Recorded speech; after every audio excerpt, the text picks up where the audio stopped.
Armageddon alert, Sarge.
It's a little loud,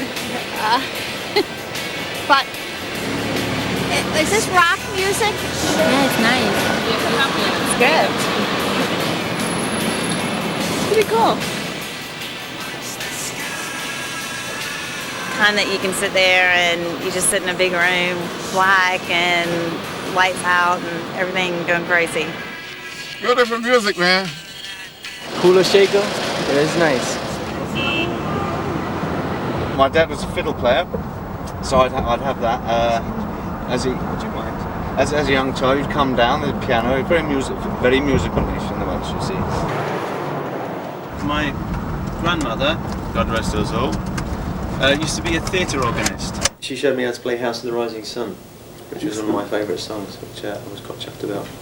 My mum's a psychic, like you do, and a healer, and my dad was a merchant seaman turned boxing trainer. Paul's mum was a dancer. She was married to a jazz guitarist, and he died of a heart attack. He played with the younger Reinhardt and various people. He had died of a heart attack before I was born, and then she met my mum, who met my dad, who was a jazz drummer. So I learned drums. I began playing drums because of that. Well, I saw Crispian first on Hampton Station, which is about 10 minutes down the road from here. And early one morning, amongst a crowded platform of commuters, there was a freaky kid with this bowl haircut and stood out a mile, and he looked like he was from another age. So I sort of knew him vaguely on the scene, you know, he was into all the same music as me, all the 60s American garage stuff. We all had these pointy boots and the bowl haircuts, and like you do. And I actually met him maybe 2 years later at Richmond College, and we got a rock and roll band together, which then went through various lineup changes. I think it was the later part of that band that Paulie Winterhart came aboard. So Mr. J. Darlington, we knew from around. He was another odd sort of bowl-headed being that you'd see in the corner of rooms at parties, sort of looking bowl-haired and strange. And we knew of him, and we knew he had his little Vox Continental, and we wanted a keyboard player. So we got Mr. Darlington on board. We seduced Jay from another band. We'd call him up in the middle of the night and he'd say, "Hello?" And we go, "Join us." I hear the sound of drums and a melody. We're at the end of a frightening century of change and supposed progression and development. And we're just pointing out that maybe this development isn't all it is cracked up to be. And I think there's a lot of subjects in the album that, you know, just that kind of yearning for a simpler time maybe, or something where you're not based on me. And, you know, people may look at this and say, this is just too damn serious for us right now. We'd rather party like it's 1999. For some people it's just an arbitrary date in time and it doesn't mean anything, and then on another level it's a time when mass communication has brought a lot of people together to think about the same kind of ideas and concerns.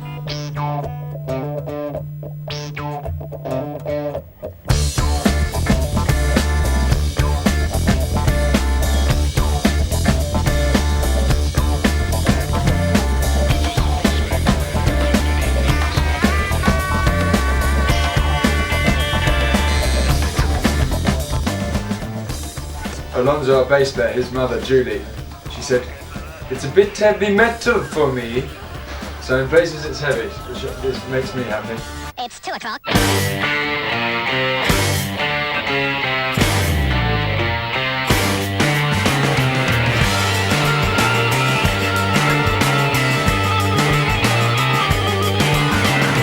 Blood transfusion revolution, satellites on Mars. Man became the spawn of Satan, driving round in cars.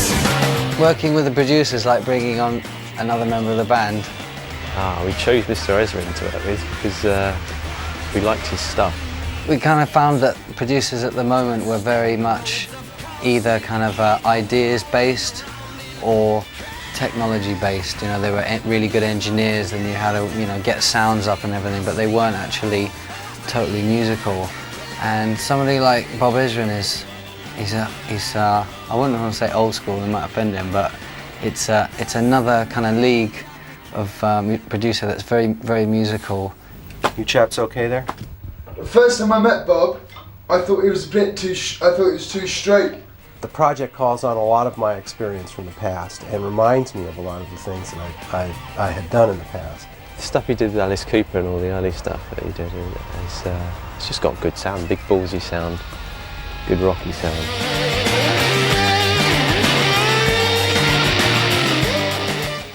Most of my working relationships tend to be collaborative. I enjoy the bouncing back and forth of ideas, and I really love it when the musicians take an active role in more than just what they play. There's not any producers out there like him at the moment.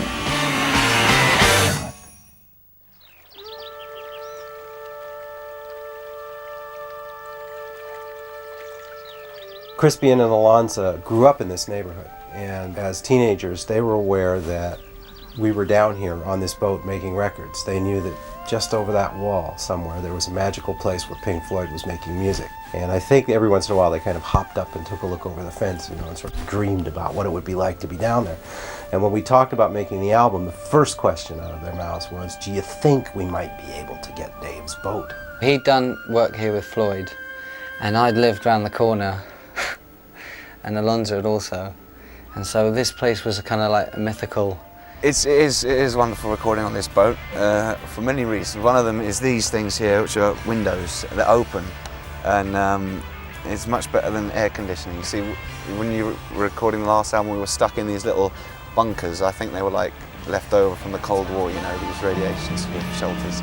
K was really just club band, festival band, going in the studio, bang it all down. All living together for the past 3 years and playing around all those little clubs and pubs around England, driving down to the West Country, busking, and it was all about our life then, really, and the songs that we'd written during that time.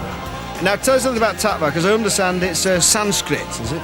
Yeah, it's in Sanskrit, which is in India they call it the language of the gods, so we thought, well, that would be nice to have on a pop single. Right, yeah. And it means we're all one, but we're all brothers or something right. like that. I was told it meant the simultaneous inconceivable difference and non-difference of reality. My God. But I think Sham 69 did a number about that, didn't they? They did. As I recall. Okay then, right. KULA Shaker.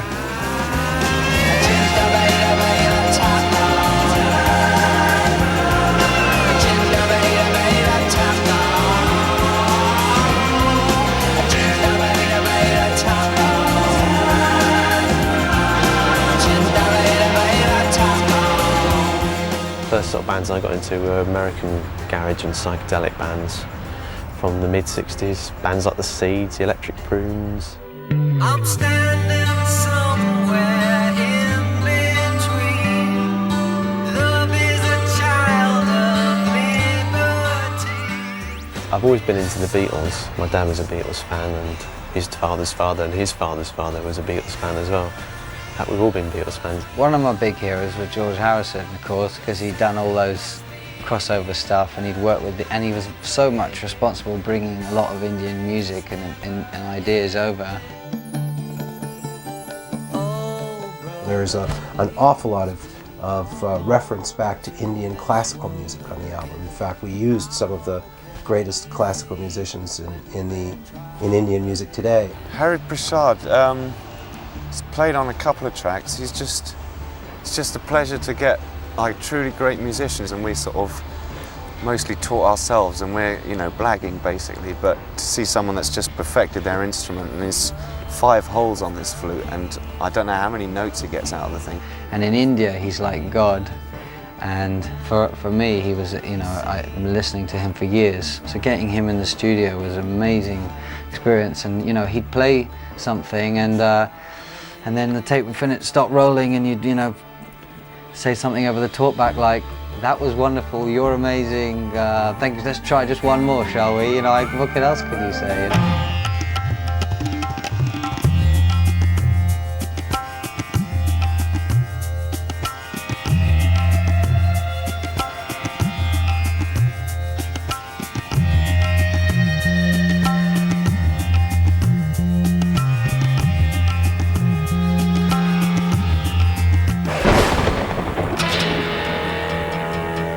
Glastonbury was like something we'd been desiring and visualizing, for years and years. It was really, really special for us, and we got received really well. And as soon as we came off stage, the festival organizer, Michael Eavis, came up and said, "Oh, Neil Young's hurt his finger. Will you go on?" And we were like, "Yeah!"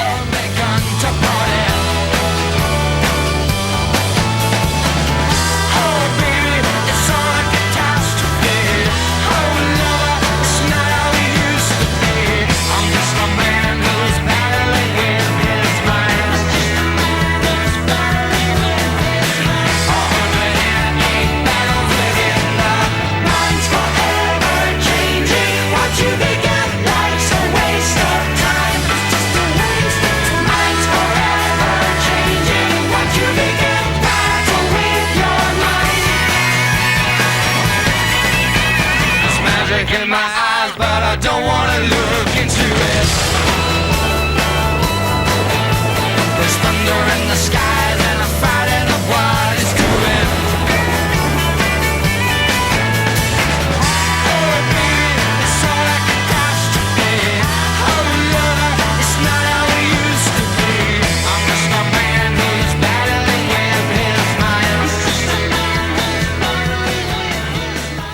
Playing here, you shit yourself because, it's the big city. It's very exciting though. It's kind of like you don't know whether to get overexcited or overwhelmed by it. East River Crossing's not too bad. Back to you. All right, Katie, thank you very much. Today is the pick of the lot. Yeah, we're looking good this Thursday? What day is this? It's Wednesday. It's Wednesday. Wishful Whoops. thinking. Tomorrow's tax day, and it goes downhill in more ways than one. Outside now, though, we are holding on to a partly sunny sky to mostly sunny 48 degrees.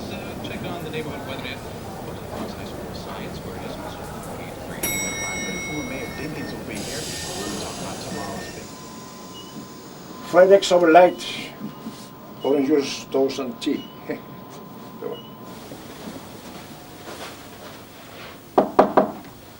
Room service.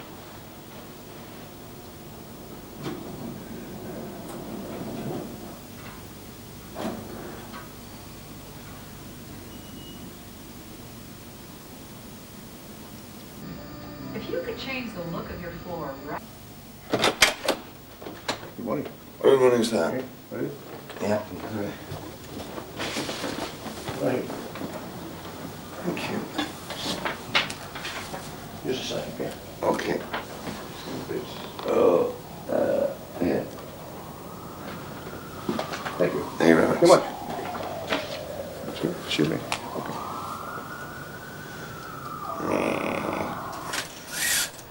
Just like, I won't do it now.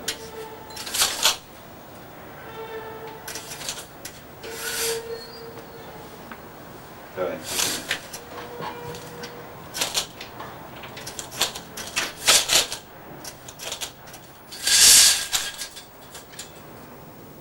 Well, So I'm waking up. That's I all right, wake don't up. you worry. I'll get a sentence together in just a second. Well. I've got 2 wells out there. Right, we're here. We arrived in from Toronto just last night for a week of kissing babies and talking to wonderful press people. And we're going to be doing a show, and it should be lovely. So here we are, this is our day off. And we've been told that out of season, it's pretty groovy down at Coney Island. Yeah, but out of season. But out of season. So we've got out of season tickets.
It's just like being in a Spider-Man film, isn't it? Oh, alright. Wouldn't be if I was wearing a leotard.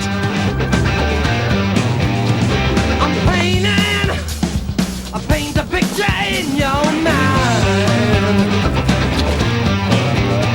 If you're driving roads to suicide, I know you can sympathize. I'm writing poetry, leave me alone. Your lover isn't cheating, and you're blinded by the pain. Your honeymoon in summer is a picnic in the rain. You'll be grateful when you're dead. Yeah, you'll be grateful when you're dead.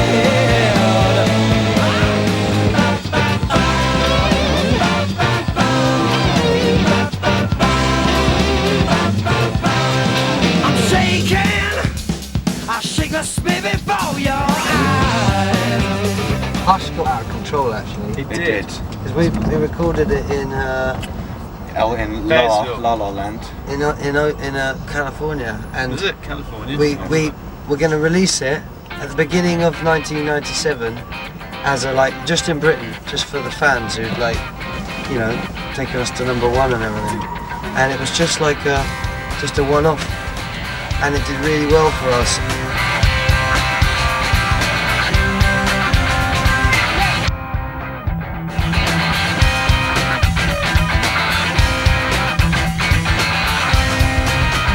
Sing it. Na na na na na na na na na.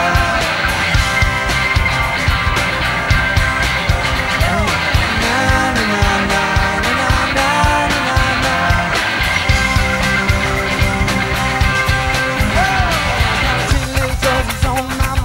Look out about, she looks so fine. She's the best girl that I ever had. Said that's a girl that made me feel so sad. Na na na na na na na.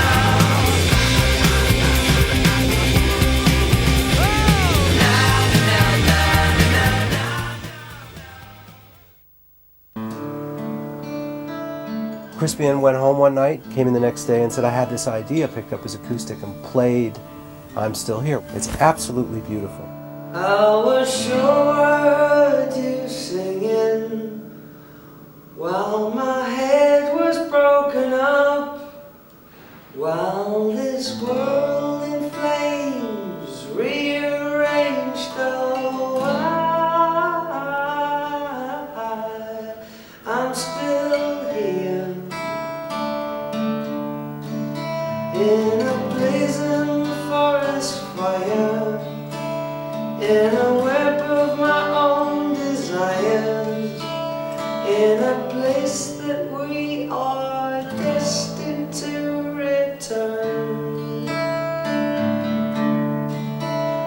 on an ocean I can't fathom, in a truth I can't unravel. Oh, I'm still here. Oh,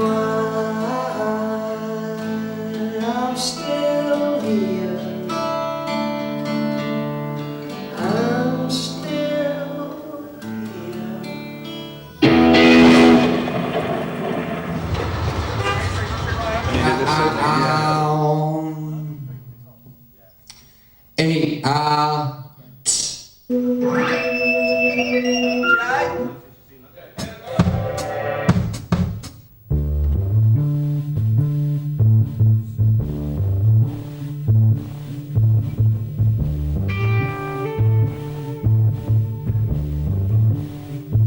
I think anybody that is a performer of any form is a natural exhibitionist.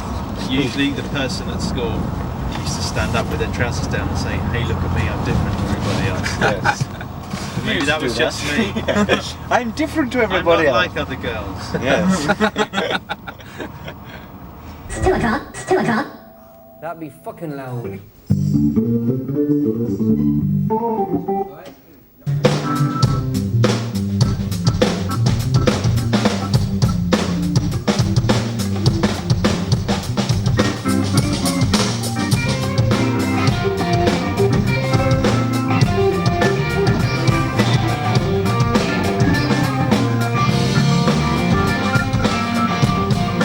Everybody knows the mental neurosis and baggage when you try to break America. You try and, you know, get famous here. You know, it's like there's still people who want to listen to live music here. It's still a big thing. So it'd be stupid if we didn't give it a shot, because we're a live band, probably more than anything else.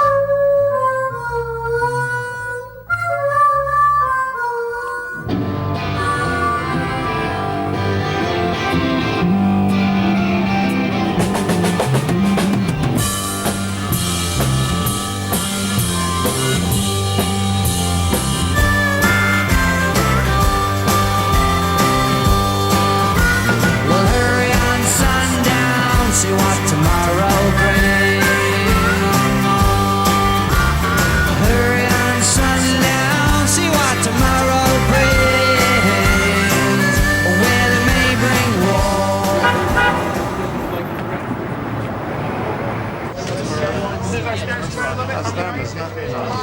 You guys can take your IDs out and save us all a big rush later on. Yeah, to do this. Paul.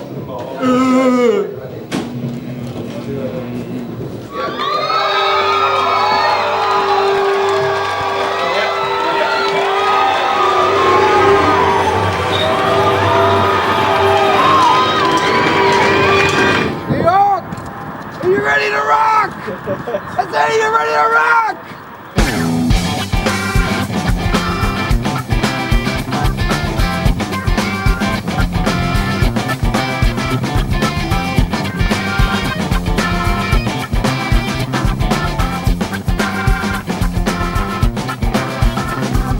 All I have is all I need, enough for love, enough for greed. I was young once, the sky he told me that all the honey out there said honey, gold, jewels, money, women, wine, cars that shine.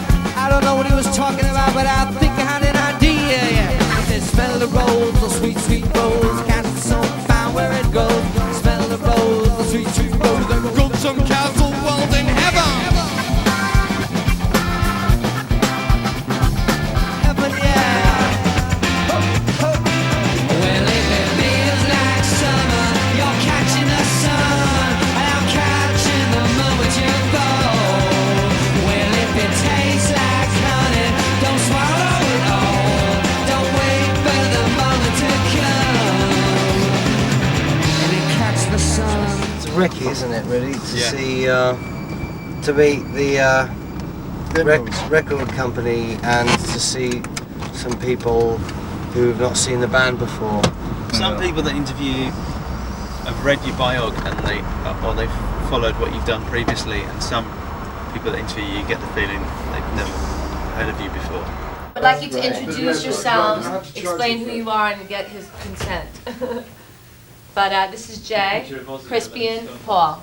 Hi Jay, hi It's Aaron Crispian. from Here Magazine. How are you? I'm very well. All right. Hello. Totally. Hi. Crispian, hello there. You have to interview him. Sorry to interrupt your lunch. No, it's fine. Have you met the guys yet? No. You never interviewed him. Jay, Paul. Hello. Hello. Alonzo, you met. Crispian must be in the loop. We all enjoyed the show. Very cozy. Yes. And how do you write your music? You know, what comes first? Is it like a vibey thing? Your guitars, the paintings. Are they paintings or decals or what are they? What do you think is the most far out song on the album? What have you learned or still got to learn? Do you believe in what the the guitar is a sonic element or? What's like the new direction that you guys wanted to take? How's Sony kind of promoting over here? Do you want vegetarian sushi? There are usually only 5 questions that get asked in various manners, and you answer those as freshly as possible each time. So you might get asked those up to 10 times a day. I love the way it moves. Look at the buds on that. Well, just that one little vocal snippet. The one little vocal snippet where you're all singing harmony or something in the very beginning of the song. Oh yeah, I know the one you mean. It's probably Time Worm. I thought that was quite moody. Yeah, that's what it is. It's quite slow.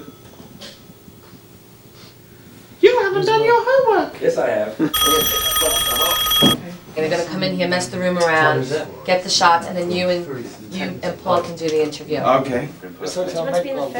Did you not see the photo of me and Robbie? Yes, I know, but I didn't realise you wanted to dress It's about me, man. It's about me. It's my trip. It's not about you. It's my trip. It's about who I want to interview for my page, man. Yeah, you was in it. You weren't in it, but I'm letting you be in my photo. I'm letting you be in my photo. Okay, I just do my like little rock thing that I always do for it. Come on, Paul, do something rock now. That was a good one. Did you see? I have to show you the picture of me and Robbie Williams. Have the sort of trappings of success in that time changed your relationships to each other or to music? We're gonna wait until we're as big as, Giant haystacks. Giant Haystacks and U2, and then we're gonna really start getting pissed off with each other. We're not a big enough band to like fall out like that yet. We wouldn't have the good enough excuse. We would talk to ourselves through lawyers, but we can't afford them.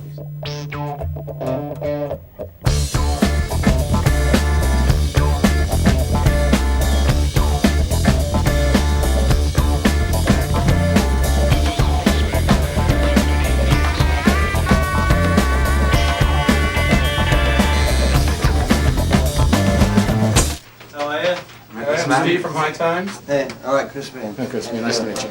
So this is when you guys were in the last time. I don't know if you recall being in Right. High Times. Also, this is our benefit album we did called The Hempilation. Hey. I wish you guys were on it, but I didn't get in touch with you. Ah, shit. You should have. Well, yeah, we'd have been up for that. This is how they dispense marijuana in the U.S. these days, in little containers. Oh, yeah? Ah, that's good. That's for you guys. Oh, great. Oh, really? That's very cool. Mm-hmm. That smells very dangerous.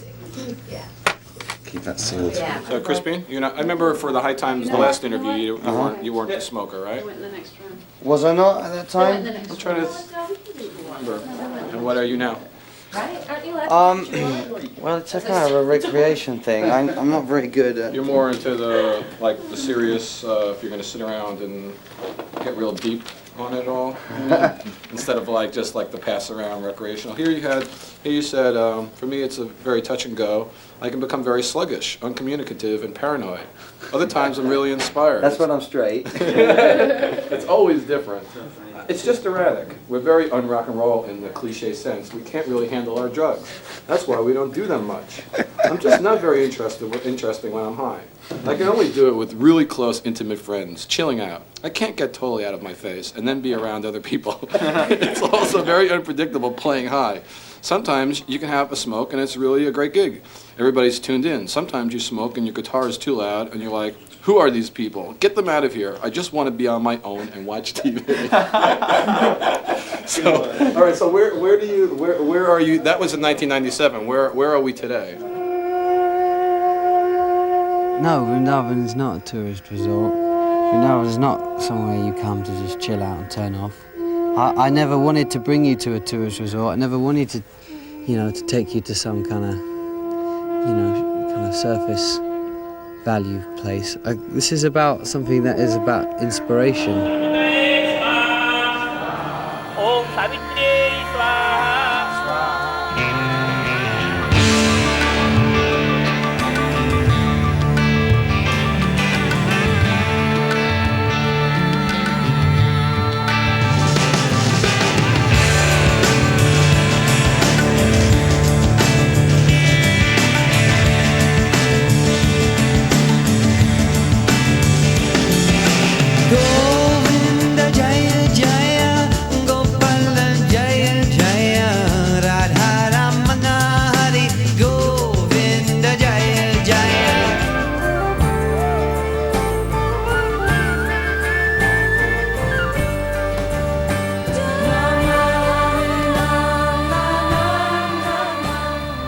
Sang on Govinda, and so it's the famous voice of Govinda on a couple of the tracks that we've done on this album.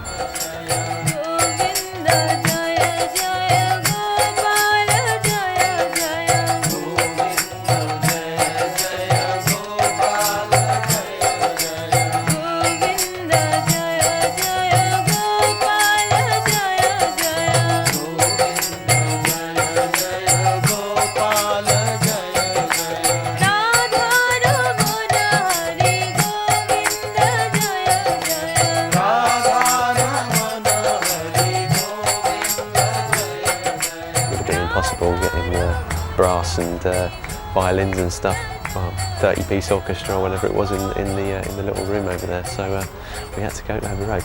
First time I ever went to Abbey Road, it was totally empty, and I walked down those steps into this hall, and I didn't realise it was so big, and it was just echoing footsteps as I walked down, and it was filled with ghosts, and I could hear all this music going on, and I was living out a personal kind of wet dream.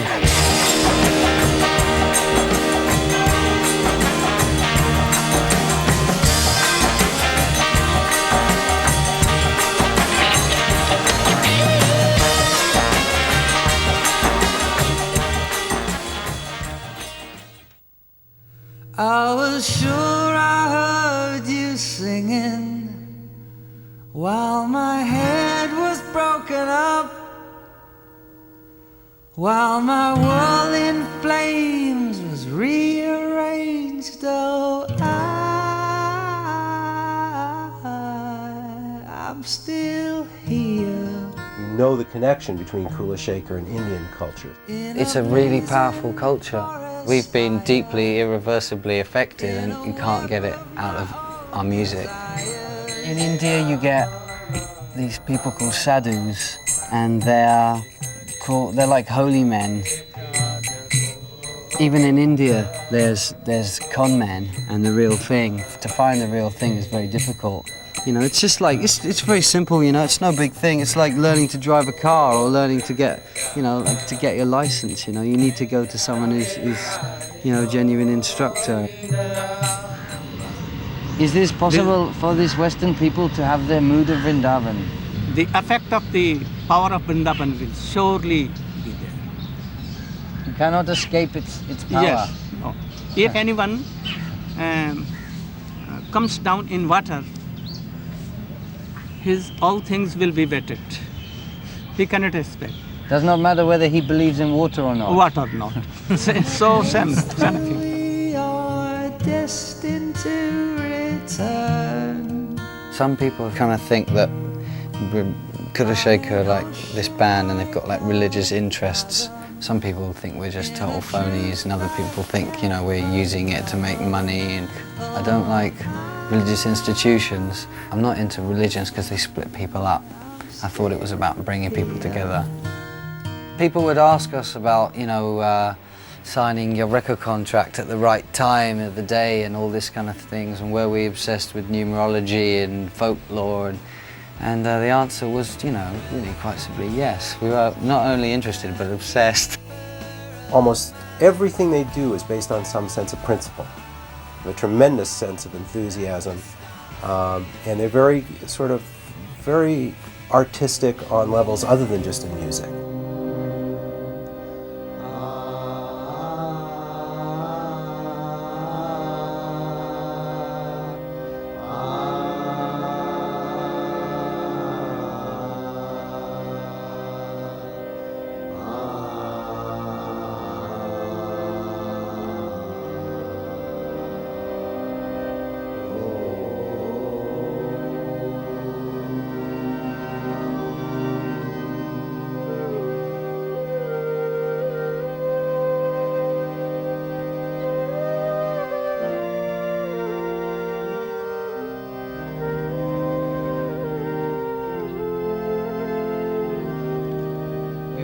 on the Jamuna River. This is considered to be the life of Vrindavan is flowing through this river.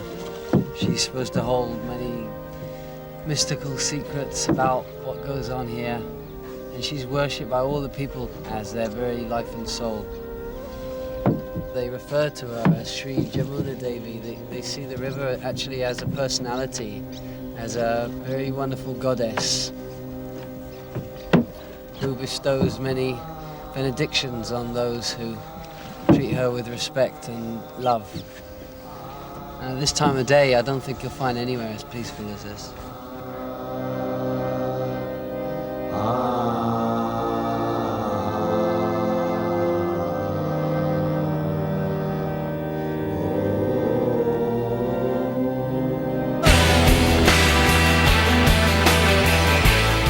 It's just become so important that you got the right video. People are judging you as much on your videos as they are on your records now.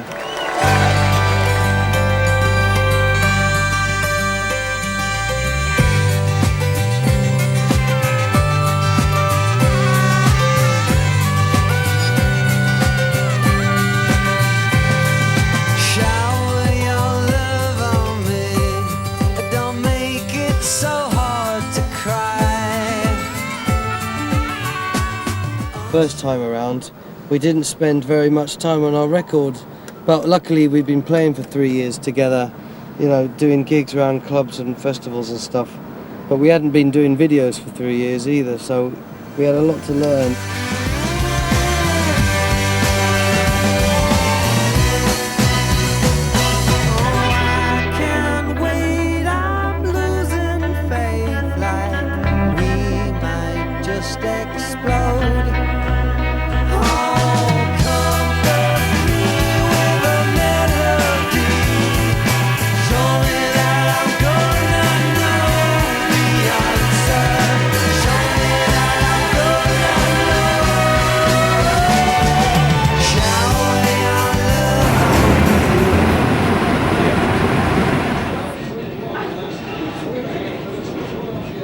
Good evening, ladies and gentlemen. Singapore Airlines Flight 025 in conjunction with Lufthansa Flight 6371. If you take each member of the band individually and you listen to them play, you'll think that there's a kind of a flair there, but then there's not an amazing amount of musicianship going on, I don't think.